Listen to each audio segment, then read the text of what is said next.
tere! Ma täna räägin sinuga natuke sisekujundusjuttu, aga natuke teise nurga alt. Ma räägin sinuga täna Feng Shui'st, ehk siis hea energia voolamisest kodudes. Ja Feng Shui's on selline põhimõte, et kui energeetiliselt on kodu korras, siis see on meie ka elu korras. Et see on jälle nagu läheb sinna tagasi, kuidas meie keskkonnad tegelikult toetavad meid. Siis kuidas mul prillide peal läigib akna kuma. No las ta läigib siis. Peegeldab vastu. Et kui minu käest küsitakse, näiteks inimene, kes ei ole Feng Shui'ga varem kokku puutunud ja küsib, mis see Feng Shui on, siis ma lihtsalt ütlengi, et see on nagu ma just ütlesin, hea energia tekitamine oma ellu, oma koju ja seda saab toetada läbi oma kodu, oma enda elu, mis on nagu tohutult põnev. Ja samas muidugi töötab see ka vastupidi, et kui kodus mingites kohtades ei ole nagu hea energia jaoks loodud nagu võimalusi, siis see hakkab mõjutama teatud meie elu valdkonda, meie enda puhul. Ja mida rohkem aega see mitte tasakaal seal kodus kuskil on, seda enam see hakkab mõjutama meie elu väljaspool kodu nagu mingit eluvaldkonda.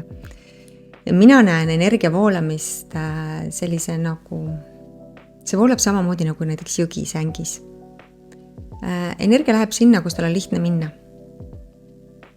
Olete näinud, kuidas jõgi otsib endale teed üle kivide ja ma ei tea, ümber maha kukkunud mingisuguste puude, mis jõkke kukuvad ja samamoodi voolab energia. Ta läheb sealt, kus tal on lihtsam minna. Ja hästi oluline ongi see põhimõte, et jälgida, et me loome tingimused oma ruumides, oma kodus, et energia saaks hästi lihtsalt voolata, hästi loomulikult. Sest oma olemuselt energia on nagu laisk. Tega ta ei viitsi nagu mingit lisatööd teha, et ta läheb sealt, kus ta saab. Ja kui nüüd natukene nagu konkreetsemaks minna, mida sa võid oma kodu puhul vaadata, näiteks kui sa oma kodule lähened õuest, kas sa näed oma peaust esimese asjana? Sest kujuta ette, et sa oledki ise nagu see energia, hea energia, mis läheneb su kodule. Ta peab saama ilmeksimatult aru, et sinu koju sissepääs on peauksest. Ja kui see pole niimoodi, siis ega ta ei hakka otsima kuskil nurga tagant. Ta vaatab, kus see koht on, kus ta saab nagu sisse voolata. Ja kui juhtumisi on näiteks see auto, garaaž, siis ta läheb sealt kaudu. Et ma mäletan, kui Siret Seeder kunagi esimest korda mul külas käis, et siis ta ka tutvustas neid Feng Shui põhimõtteid, sest tol ajal ma nagu ei teadnud sellest veel väga palju ja ma ei olnud veel õppinud seda, aga olin hästi huvitatud. Ja siis ta ütleski, et ta on näinud kodude analüüsimisel ja külastamisel hästi palju tegelikult seda eramajade puhul, et garaaž on lihtsamini märgatav kui peauks. Või siis tänavalt tulles garaaž ulatub nii palju ettepoole. Ja siis Siret ütleb alati selle kohta, et siin majas elavad autod hästi, paremini kui inimesed. Ja see ongi selle põhimõtte pärast. Et Feng Shui on selline hea nagu süsteem või õpetuste kogum, et ega midagi pole veel nagu lõplikult katki, kui sul nüüd hetkel ongi see garaaž ulatub ettepoole. Et sa peaksid oma peaukse majal tegema võimalikult äratuntavaks. Et pane sa siis sinna näiteks 2,5 lillepotid või mingid valgustid või et oleks ilmselgelt aru saada, et see on peauks ja siit kaudu käiakse sisse. Või näiteks teerada, mis jookseb ja viib selle peaukseni. Et ei ole niimoodi, et ma mõtle ise, kust tulla. Et väga konkreetselt on juhitud. Energia nagu järgib seda joont, mis on kõige lihtsam, kõige sujuvam. Teine selline suur asi, mida võib-olla on lihtne vaadata, et kui sa astud oma koju sisse esikusse või kas sul on seal esik või ei ole, et mida sa näed, kui sa sisse oled astunud? Kui sa näed seal vastas seinas, täpselt välisukse vastas maja teises seinas, suurt maast laeni akent näiteks ja vahepeal ei ole mitte midagi, on siuke avar ruum, siis su energia, kui ma ei eksi, siis nad ütlevad draakoni silmad selle kohta, see tähendab, et energia tuleb välisuksest sisse ja läheb sealt aknast välja. kui mitte miski talle seda voolu ei takista, nagu jõgi, tal on mugav ja ta läheb otse. Kujutad ette, kui sa sõidad autoga, sul on mingi tükk aega sirget teelõiku maantee peal, mingit takistusi ei ole. Sa ilmselt sõidad ju maksimumkiirusega, mis on lubatud. Kui sul on kurviline tee, siis ei saa seda teha. Ja energiaga on täpselt samamoodi. Kui sa tahad, et see hea energia jääks su koju nagu kauemaks, küll ei olekski, sa pead talle pakkuma huvitavaid võimalusi, sa pead talle suunama. Et siin on nagu ravivahend see, et ei oleks seda energiakiiret läbivoolu või välisukse ja selle suure klaaspinna vahel vastas, ei oleks seda energiakiirteed, siis tuleb seda takistada. Võib-olla panna vaipasid, kõrgema karvaga vaipa, võib-olla ümarat vormi. Ümarune vorm on see, kuhu energia jääb nagu tiirlema siis.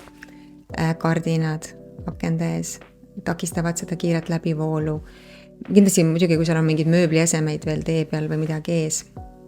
Ja mis sa iganes saad sinna luua, toataimed, kõik sellised asjad nagu takistavad seda kiiret läbivoolu. Siis ma mäletan juba algusest, kui ma jällegi ei olnud veel õppinud, nüüd ma olen seda Siret ja Janno Seedri juures õppinud Feng Shuid ja kasutan oma sisekujunduses. Aga kui ma seda veel ei teadnud nii palju, olin ainult raamatuid lugenud, siis ma mäletan, et ühes mu kodus oli, ütleme, et minu meelest on see üks nagu Feng Shui mõttes üks kehvemaid lahendusi, mis saab olla, kui me teame, et me oleme pannud teatud elemendile vastavasse tsooni, seal on 9 tsooni on kokku Feng Shui Bagua kaardil, mis pannakse nagu alusplaani peale, joonestatakse. Ja kui seal on näiteks tuletsoon ja kui ma panen sinna veeelemendi, vannitoa, sauna, pesuruumi, siis see on nagu no, väga no. Sellepärast, et vesi kustutab tule.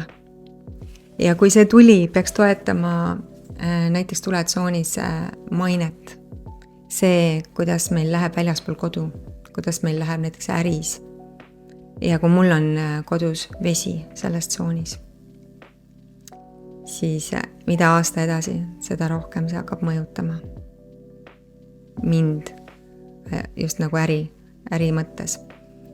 Et niimoodi selle lühikese videosse panna nagu ei saagi, et mis on see Bagua kaart ja mis on need elemendid ja kuidas elemendid omavahel suhestuvad. On elemendid, mis toetavad ja on elemendid, mis üksteist nagu neutraliseerivad või siis nagu välja lülitavad. Et sellesse nagu on hea süveneda, võib-olla kui sind huvitab ise lugeda või kuulata mingisuguseid podcast'e selle kohta. Aga igal juhul need on nagu sellised asjad, mida ma võtan arvesse, kui inimene soovib. Kõik inimesed ei usu energiatesse, et on energeetiliselt üles ehitatud see maailm, mina usun. Ja kõik ei tahagi seda Feng Shuist nagu midagi teada alati, aga on inimesi, kes ütlevad, nad soovivad, et nende koduenergia toetaks neid. Ja siis ma teen seda. Ma saan analüüsida juba olemasolevaid ruume ja kui me hakkame tegema ümber või me hakkame nullist tegema, eriti hea, kui hakata nullist ehitama maja, eramaja näiteks, või tegema korteris suuremat remonti, eriti hea on juba siis hakata neid Feng Shui põhimõtteid nagu jälgima. Et see kõik kokku on nagu hästi põnev, et milline eluvaldkond, kuidas meie kodus on esindatud, ja siis me teame ka, kuidas see meid kas toetab või hoopis takistab mingeid asju elus. Ja õnneks on peaaegu alati, enam-vähem alati on olemas ravivahendid. See sõltubki nüüd sellest, kuidas elemendid omavahel suhestuvad, et kuidas me saame toetada. Kui mingit elementi on vähe mingis kohas, kus seda peaks olema, siis me saame lisada seda juurde. Vormi, värvi ja materjalidega. Et võt sellised huvitavad ideed. Ja kindlasti see ei ole ainult ei piirdu meie siseruumidega. Et mina vaatan samamoodi seda ka aias ja krundil. Et esiteks juba, kus asub värav, see näitab meile ära juba, kas meil siseneb rohkem tasakaalus energia, meesenergiat, naisenergiat. Et isegi värava asukoht on nagu päris oluline asi. Ja siis samamoodi, kuhu me paneme näiteks lõkkeplatsi, võib-olla tänapäeval juba tehakse rohkem basseine, kui me jällegi paneme vee otse maja taha näiteks või sinna taha kus ma ütlen nagu tagumisse nagu keskmisse ossa maja all, et see on tuletsoon. Seal peaks olema tegelikult tulease, lõkkeplats, grillmaja. Ja kui me hoopis vee paneme sinna, siis ei ole nagu hea mõte tegelikult. Et sellised põhimõtteid on nagu väga kasulik teada. Ja kui ise ei tea ja välja ei mõtle, siis mind võib ka kutsuda vaatama, kas või olemasolevat elamist hindama. Ja minu kõik kontaktid ja asjad on olemas siin kas kirjelduses leiad või ma saan võib-olla siin lisan veel juurde kommentaaridesse ka. Võt nii, toredat päeva!